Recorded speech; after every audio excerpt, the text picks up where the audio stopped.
azienda partiamo da un principio molto semplice: per noi la competenza e la professionalità non ha genere. Da questa convinzione parte ogni nostra scelta. PNO Digital fa parte del gruppo di innovazione PNO Innovation, che è una società di consulenza di innovazione strategica che supporta le imprese per la ricerca, l'innovazione e lo sviluppo e la trasformazione sostenibile e digitale. In questo contesto PNO Digital sviluppa applicativi, piattaforme e software che rivolti alla rivoluzione tecnologica. In questo contesto totalmente orientato al futuro sarebbe veramente incoerente dare spazio a valori di inequità e diseguaglianza.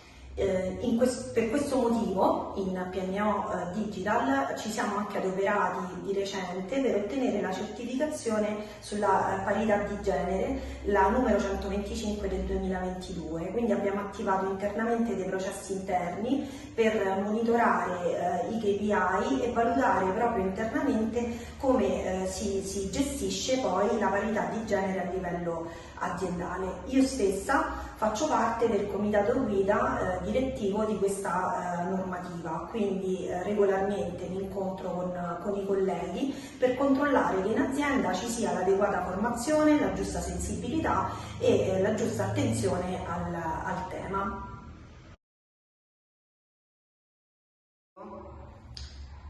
Il miglior modo per approcciare al problema del soffitto di cristallo è creare un ambiente dove questo non possa esistere, ed è così che ci muoviamo in PNO Digital. Siamo un'azienda dove la percentuale di uomini e donne è equamente distribuita, le donne ricoprono ruoli apicali ed è questo una particolarità nel settore tecnologico in cui operiamo, dove la nostra stessa amministratrice delegata è una donna ed io, come donna project manager, coordino progetti di innovazione, tecnologia e sviluppo. Attraverso anche il mio impegno nell'Associazione Donne 4.0 sono particolarmente attenta alla formazione delle donne nelle discipline STEM e l'avvicinamento delle colleghe appunto donne alle tecnologie digitali per superare il gender gap.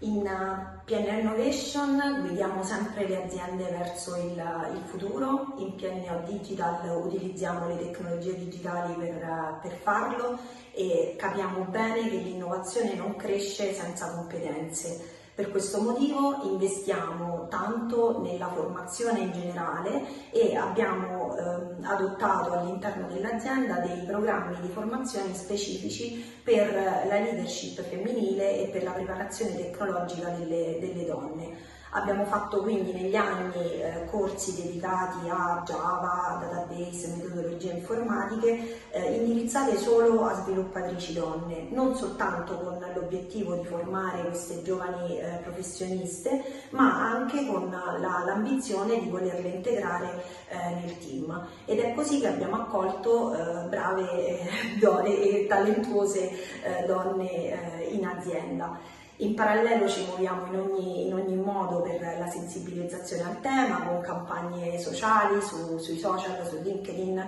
abbiamo aderito alla campagna Orange the World per sensibilizzare al tema sulla violenza di genere e cerchiamo di toccare l'ambito nei più modi possibili, perché riteniamo appunto che l'innovazione senza inclusione e competenza non sia possibile. Assolutamente sì, essendo appunto certificati con la UniPDR 125 del 2022, il personale per la formazione riceve lui stesso dei corsi per questo tema. Siamo un'azienda formata da multidiscipline, siamo molto disomogenei, ma crediamo tanto che la diversità crei un acceleratore per l'innovazione e per la crescita e investiamo tanto sulla formazione di chi ci forma. Abbiamo una procedura chiara e strutturata, ogni dipendente può segnalare qualsiasi conflitto attraverso un questionario anche in forma anonima che arriva al Comitato Guida per la parità di genere, così come normato dalla norma 125 del 2022. e il comitato guida sarà pronto ad intervenire per qualsiasi evenienza. Il concetto in PNL Innovation però è proprio culturale, no? Apriamo quindi il confronto e il contrasto a tutto quello che può essere un conflitto per la non inclusione, perché crediamo fortemente che innovare e guardare verso il futuro significa abbattere qualsiasi barriera di differenza sia di genere che di età o di qualsiasi diversità.